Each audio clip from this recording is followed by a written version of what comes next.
Hey folks, after 2,000 plus hours of playing exclusively Circle of Fortune, I finally done it. After all this time being asked to try Merchant Guild, here we are. I have tried Merchant Guild, and today I'm going to be giving my thoughts on the two factions, how they compare, the strengths and weaknesses from the perspective of somebody that has played both now. And yeah, anyway, I hope you find this useful. If you do like this sort of thing, please consider leaving a like on the video for all my pain and suffering. And yeah, let's jump into it. So I will admit, going into this, my bias was that MG is going to be significantly better than COF in every way, and it's just going to be not even close. And I'll admit, I'm backtracking on that a little bit. I still do think that MG is better on paper, but there's a lot of reasons why it ends up being a little bit more complicated than that in reality. If you are a player who enjoys finding items yourself, I think it's still going to be in your best interest to play COF. You shouldn't pick the faction that you want based on the one that you think is stronger. They're close enough that frustrating yourself for whatever perceived edge that you get from a better faction, it's just not worth it. If you enjoy trade, you should pick MG. If you enjoy finding items, you should pick COF. There is some merit over if you want to play, like, for example, an off-meta build, buying cheap items on MG to test it out. That is something that you can do. But in general, you should pick the faction that you will enjoy. Because even now, like, I've played MG, I still do think it's better, but I've gone back to COF, and I'm having a lot more fun now that I know some of the pain points of MG, having experienced it. So anyway, first let's talk about the upside of MG. And this pretty much aligns with what I expected, what I thought going into this, is getting to a reasonable plateau of power in MG is extremely fast. If you start your character, you can buy items that are less than perfect for basically almost free. Like, for example, you can gear out your entire character with, like, the ideal T6 in every slot, with, like, a good base, some good other affixes, but a T6 instead of a T7 for basically free, and then you get your character rolling, and the game is just easy because you have that level of power where you can start farming and you can start grinding and getting further, and then you can start working on the more expensive items. Like, if you're not the most efficient or most optimal player in the game, if you're just buying items that are not exactly the items that you see in a build guide, they're going to be really, really cheap. So for me, when I started this character, like, I have pretty decent gear right now. This is probably, like, I don't know, maybe 2 or 3 days of progression after starting an MG. I did start a little bit late, but my gear is pretty good. It's not, like, insane. I have here like a T7, T6. I have, like, pretty good items. I'm also gold cap and whatever. Like, yeah, so my items are pretty good. But starting out, I just bought cheap T6s for free. Got me going. I push up to like 300 corruption. Now I'm actually farming items that I can sell. And from there, it's easy. Idols as well, like super perfect idols are extremely expensive, but idols that are just a little bit less than perfect, they're actually quite cheap and much more accessible, I think, than COF. Like, I'm able to buy some idols like this for a somewhat off-meta build, to be fair, but I mean, a lot of people are playing it. These were basically free. And any item that you find that's for a meta build, you sell, and it's like insane money. I think the problem, though, for MG kind of stems when you get a little bit further along and you start trying to min-max. That's where things kind of fall apart. Like, you can see here, I am at gold cap, and it would be nice to have an LP red ring. And even though I could probably afford a LP red ring, there's just none on the market. And that's because they cannot be accurately priced. We have absolutely rampant gold inflation for whatever reason. I'm not going to speculate, but we have insane gold inflation, which means that none of the gold that you drop while playing the game matters at all. Like, you can drop, like, get all of the gold blessings, you can take the gold boosts in the Weaver tree, you could take all of this stuff. None of that matter. It's completely irrelevant relative to the price of things that you're going to sell items for. You just sell like one mediocre item, and boom, there you go, 500 million. And what that means is that the items that are actually really chase, really desirable, they can't be accurately priced. Like a 0 LP red ring is about 500 million right now, and a 1 LP red ring is something like 16 times rarer off the top of my head. And gold cap, I forget the number, it's like 1.7 or something billion, right? So if a 1 LP red ring was accurately priced, it would be well above gold cap. So the people that find a 1 LP red ring, they're either going to not list it because they aren't going to be able to get value worth. Like if you sell a 1 LP red ring right now on the bazaar, if you want one later, you won't be able to rebuy it because people are just sitting here. They want their 1 LP red ring. They're spam refreshing, hoping that one gets listed because everybody is just at gold cap. You can sell an item that's like half as rare or a quarter as rare for gold cap and then buy an item of the same price. If I was to give an analogy of the problem that MG is facing right now, as far as min-maxing, it's like imagine that you want to buy a car, right? And there's a Honda Civic, is your option one. It's like $30,000 or something like that, right? And then you have your Lamborghini, that's $300,000. Maybe you already own a Civic and you want to change to a different car or whatever, right? And then let's assume that there's a huge amount of inflation that we've seen here. And now prices skyrocket. The Civic is now $300,000. And the government steps in and says, okay, we're limiting the price of cars to $300,000. You can't sell a car for more than $300,000. So that's like the limit of money or whatever, right? Now the Civic is the same price as the Lamborghini. Everyone who has the Civic, they can sell their Civic and buy a Lamborghini. Well, if you're making Lamborghinis, you're the one that's selling. Why would you sell it if all you could ever get in exchange is, if you're lucky, somebody might list it right when you're looking, or, you're just stuck with the Civic, right? Like, that's the problem. Is like, yeah, you can farm a lot of gold, but it doesn't matter because you can't buy the items that you want. And the other issue right now is, this is kind of a good thing for MG, but if there is something desirable, the imprints are extremely powerful. You can use these to basically print money. Now, I have like terrible examples in here. These are not great. I think T7 strength rings are something like 40 million right now, which actually isn't even that much. But yeah, if you have like a multi-exalt item that's tradable, it has to be tradable. You can imprint it, and then you are now printing money.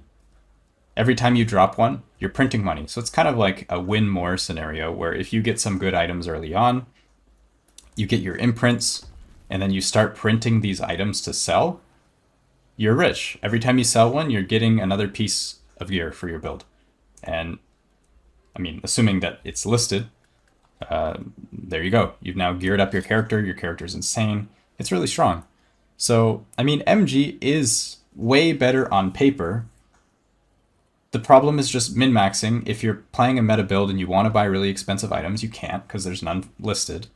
If you want to get like the really chase items, you're paying an arm and a leg. You're selling items that could be valuable. You're farming for those items. So like if everything could be priced accurately, I think MG would just absolutely dominate COF. But this inflation issue, it kind of ruins it. And it's not even like, most people that complain about MG, they say they can't afford Red Ring because the price went up. That's not it. Like, that's not the problem. It's not that like you can't afford Red Ring because the price went up. If that's the case, if that's the problem you're having, it just means that you aren't selling enough items. Like right now, if a Red Ring is 400 million and you're getting like 20k out of each map that you do, the problem isn't that you're not dropping enough gold. The problem is that you're not selling the items. So I think that's one of the big issues that a lot of people have with MG, is they think that they're going to be buying items using gold that they drop on the ground, but that just never ends up being the case. You have to sell items. And then that brings me to the other issue with MG that personally turns me away from it, is if you want to play the game correctly, you're not just looking for items for your build, you're looking for meta items to sell. Now, there's going to be a lot better examples than this. I just grabbed the TSM loot filter just because it has some items, but I think ideally you probably want to know what items are and come up with your own filter or something like that. But yeah, either way, you are looking for items for other builds, meta builds. This changes constantly. You need to know what you're looking for. It's kind of a pain. Dealing with this, kind of just sucks. With the stash, I mean, you're listing most of your items like right away, so it's not really a problem. But then if you do want to list an item, you're either just listing them for some arbitrary amount of gold, or you're price checking, which price checking is also kind of a pain. Like if you have an item that has specific stuff, you're going in here, you're like searching the type, searching like LP or whatever, the price check. Like every time you want to sell an item, it's a pain. Like it's not really a pleasant experience. At least to me. If there was some sort of tool to quickly price check, I would probably enjoy MG a lot more. And then dealing with like the filters and the metas, it changes all the time. Like it's kind of just a pain, at least to me. And then stash management for MG, it's not actually that bad if you just play MG, but if you play COF and MG, you have mixes of items that are faction tagged, which you can affinity this is fine.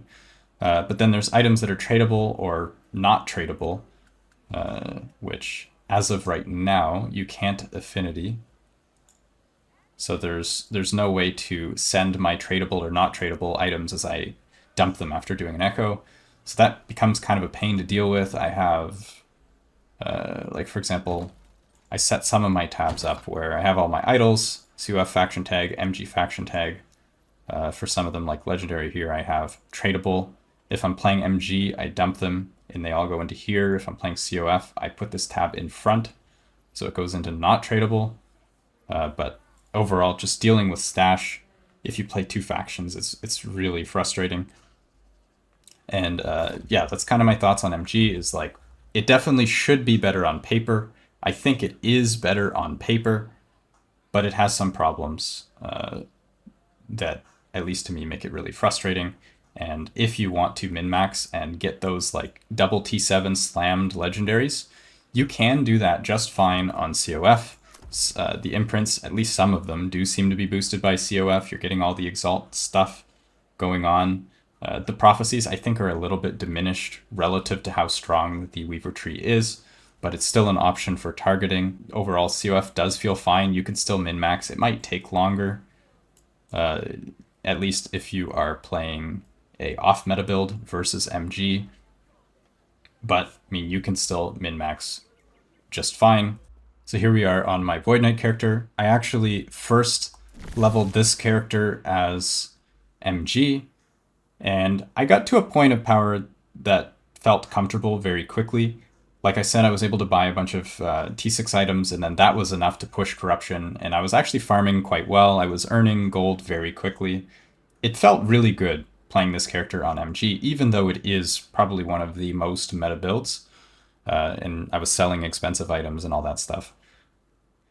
But when it got to the min-maxing, even if I could afford the items, they just weren't listed, as I said, so that's where we ended up. It just felt like a really painful bottleneck on MG of continuing to progress, at least for this character. So I made the switch back to COF, and I mean, I'm already having a much better time.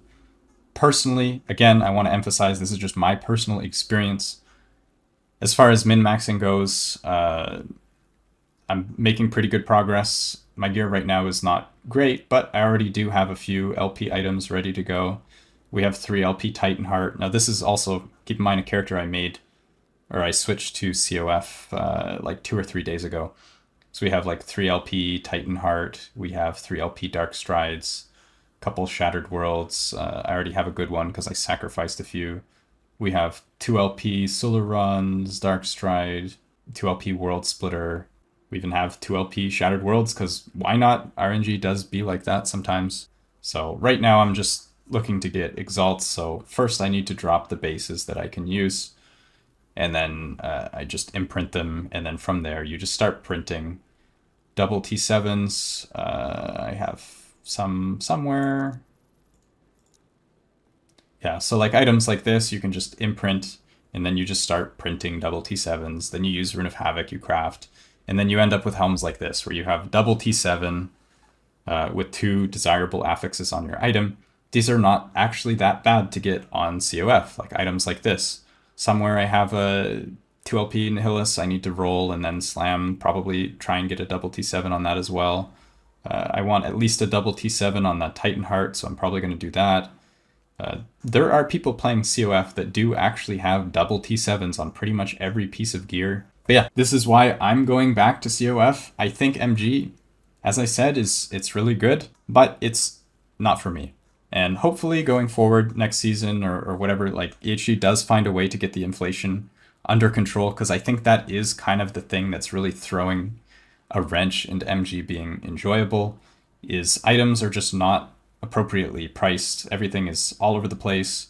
If you list an item today and then it sells overnight while you're sleeping, the value that you get out of the item as the price goes up so rapidly, you might not be able to afford whatever it is that you want to buy the next day. Like for MG, as soon as you get gold, you want to be spending it right away because the inflation is just driving up prices. So if you're sitting on gold, not buying things, this gold is devaluing. What this can buy is just becoming less and less over time.